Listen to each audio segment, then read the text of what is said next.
Predstavte si, že sledujete temný thriller a hlavný hrdina vás desí svojou chladnokrvnosťou.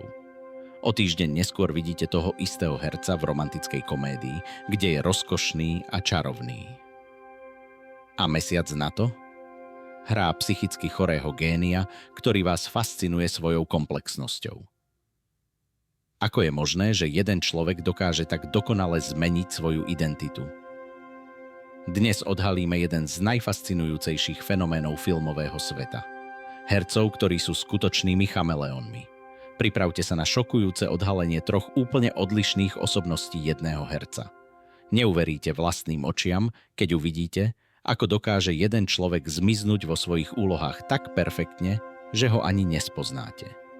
Čo robí z týchto hercov takých výnimočných?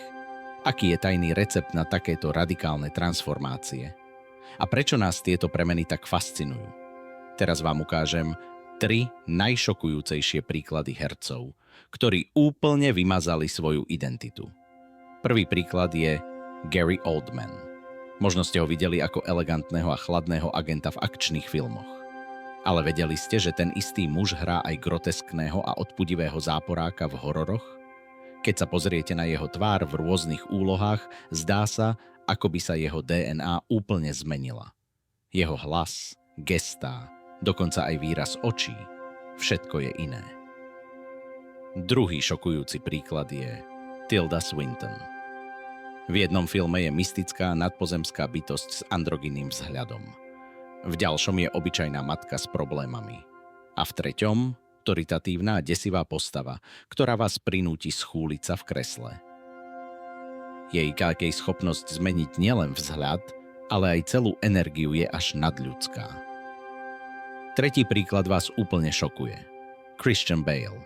Videli ste ho ako vychudnutého insomniajka, ktorý váži len 50 kg, a potom ako svalnatého superhrdinu s dokonalým telom. A nakoniec ako obézneho politika s lisinou.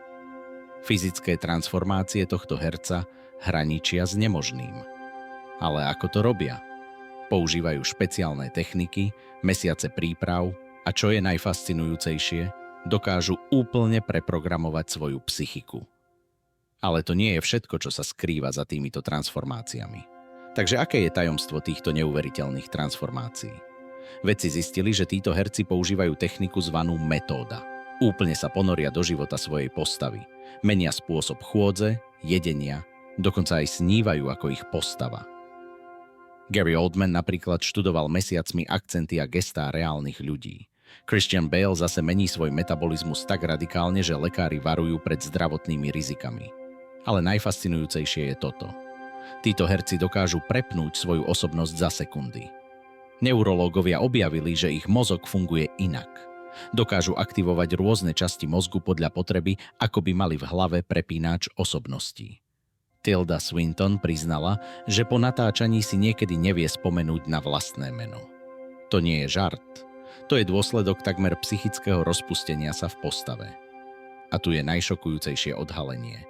Niektorí z týchto hercov tvrdia, že už nevedia, kto v skutočnosti sú.